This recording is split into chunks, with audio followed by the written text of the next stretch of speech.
마태복음 6장 7절 우리 함께 다 같이 읽겠습니다. 또 기도할 때에 이방인과 같이 중언부언하지 말라. 그들은 말을 많이 하여야 들으실 줄 생각하느니라. 하면 안 되는 기도, 하나님께 상달되지 못하는 기도, 기도에 의미가 없는 기도, 또 그리스도인의 가치를 담아내지 못하는 기도, 이런 기도는 의미가 없다라고 이제 말씀해주고 있는 겁니다. 그 중에 하나가 기도의 내용에 관한 것이죠. 세상적인 무엇을 먹을까 마실까 입을까 구하는 것은 의미가 없다. 기도의 내용이 이방인과 다를 바 없다. 이것은 옳지 않다. 왜냐하면 그것은 신앙의 가치가 잘못됐기 때문이고 결과적으로 전능하신 하나님 의도와 다른 기도다라는 것을 말해주고 있죠. 오늘 두 번째 하면 안 되는 기도가 이제 이방인과 같은 기도입니다. 여전히 기도의 내용에 관한 것인데요. 중언부언하지 말라는 거예요. 중언부언의 가장 기본적인 의도는 뭡니까? 목표가 명쾌하지 않은 겁니다. 왜 중언부언하느냐? 내가 정말 하나님께 뭘 구해야 되는지에 대한 목표가 명쾌하지 않은 거예요. 우리가 여러분 상사에게 직장 상사에게 무엇을 보고하려고 해도 어떻게 합니까? 몇 점 정리를 딱 해서 정확하게 뭘 얘기하는지 해서 보고해야지 그냥 하지는 않잖아요. 그래서 이 목표가 분명하지 않은 중언부언의 기도는 또 다른 의미는 뭐냐면 준비되지 않은 기도입니다. 물론 우리의 기도가 기도문을 써서 기도하는 것도 있고요. 이렇게 하는 것도 있지만 사실은 초기에 상당히 오랜 기간은 기도문을 써서 했었습니다. 그러다가 이 기도문을 써서 하다 보니까 너무나 미사용구라든지 쓸모없는 것, 또 인위적이고 자기적인 기도가 됐어요. 그래서 기도를 쓰지 않고 이제 그냥 즉흥적으로 하는 것이 나왔습니다.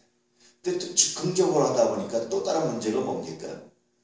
기도가 준비되지 않은 기도를 하는 거예요. 정리되지 않은 기도를 하는 거예요. 그런 기도는 하나님께 상달되지도 못할 뿐만 아니라 덕이 되지 않는다라고 말하는 겁니다.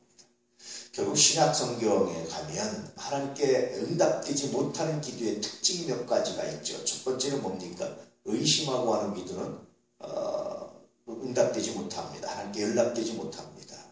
두 번째, 정욕으로 쓰려고 하는 기도는 하나님께 응답되지 못하고 연락되지 못합니다. 이걸 것들이요 하나님께 응답되지 못하는 기도예요. 결과적으로 이 중언부언하는 기도는 그 두 가지 내용을 다 포함하고 있는 것이 그 중언부언하는 기도입니다. 왜냐하면 중언부언 기도한다는 것은 또 다른 의미는 뭐냐면 기도의 대상이 하나님이 아니라 누가 됩니까? 사람이 되는 거예요.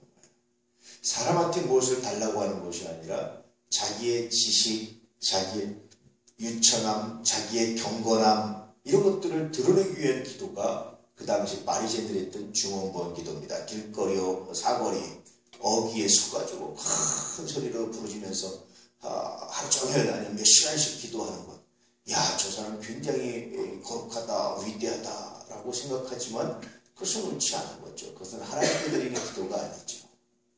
그래서 이런 기도는 이방인들의 기도고 이런 기도는 하나님께 상달되지 못한다. 결국 주님께서 가르쳐주신 이렇게 기도하라라는 것은 그것과 전혀 다르다라는 겁니다. 어떤 의미에서 볼품없음입니다. 어떤 의미에서 그렇게 많은 사람들에게 감동적인 기도로 다가오지 않는 겁니다. 어떤 의미에서 그렇게 주님께서 가르쳐주신 기도는요. 그렇게 기도의 파워가 느껴질 정도로 그런 것도 아닙니다. 그런데 하나님이 이런 기도 들으십니다. 결국은 신앙의 성패를 좌우하는 굉장히 중요한 요소 중에 하나가 기도다라는 것을 말해주고 있는 건데요. 이 기도를 어떻게 해야 되느냐 라고 주님께서 말씀하시면서 그 전에 하신 말씀이 바로 이런 것들입니다. 이방인의 기도를 하지 말아라. 중언부언하는 기도하지 말아라. 다시 말하면 기도의 목적을 정확하게 설정하고 하나님께 기도할 때 믿음으로 구하고 정욕으로 쏘려고 하지 말고 하나님 나라와 영광을 위해서 구할 때 비로소 하나님께서 응답하신다. 그런데 정욕으로 쓰려고 하는 기도는 대부분 뭐와 관계되어 있습니까? 물질과 관계되어 세상의 권력과 세상의 욕심과 관계되어 있다는 겁니다. 이런 기도는 해도 3달도 안 되지 않을 뿐만 아니라 이런 기도는 하나님의 자녀로서의 가치를 잃어버린 것이다 라고 말씀해 주고 있습니다. 오늘 하루 여러분 어떤 기도를 가지고 살아가십니까? 어떤 기도가 여러분의 기도의 제목입니까? 혹 오늘 하루 우리의 기도가 이 하나님의 의도에서 벗어난 것이라면 돌이킬 수 있는 그런 은혜가 있기를 축복합니다. 그래서 하나님의 의도에 맞게끔 기도하길 바랍니다. 왜 그렇습니까? 기도는 하나님과 일방적 부르짖음이 아니에요. 기도는 쌍방통행입니다. 내가 일방적으로 부르짖고 끝나는 것이라면 내 마음대로 되는데 기도는 일방적 부르짖음이 아니라 하나님께 올리고 하나님께 다시 응답이 내려오는 이 쌍방통행의 과정이에요. 그런데 응답하실 분이 우리에게 그 기도에 응답하실 분이 그 기도를 이루실 분이 말씀하실 분이 여러분 연락하지 않는다면 그것은 의미가 없잖아요. 그러므로 오늘 우리의 기도가 혹시 하나님 내가 이방인의 기도를 하고 있지 않습니까? 하나님 내가 혹시 중원부원에서 기도의 대상을 하나님이 아니라 사람에게 보이려고 하지 않습니까? 라는 묵상을 가지고 하나님께 기도하시기를 축복합니다. 그렇다고 해서 여러분 전혀 먹을 것 안 구하는 것이 또 그리스도인의 삶이냐? 그렇지 않다라는 거예요. 예수님께서 가르쳐주신 기도에 의하면 예수님께서 무엇을 구하셨냐면 일용할 양식을 구하셨어요. 예수님 먹고 마시고 입을 거 구하지 말고 그러다니 왜 일용할 양식을 구하셨습니까? 그럴 수 있잖아요. 근데 여러분 일용할 양식이라는 것 안에는 욕심이 있습니까? 없습니까? 일용할 양식이라는 것 안에는 정말 생존에 필요한 것에 대해서 말씀하시는 거지 그것을 더 많이 축적해놓고 더 많이 부자가 되려고 하는 게 아니잖아. 그래서 예수님께서 혹시라도 우리가 이렇게 얘기하면 이렇게 말씀하시면 먹을 거고 하고 마실 거고 입을 거고 하면 다 잘못된 거로 볼까봐 생필품 아주 생활에 필요한 것을 하나님께 구하라고 말씀하십니다. 왜냐하면 그렇게 구하는 과정을 통해서 뭘 경험합니까?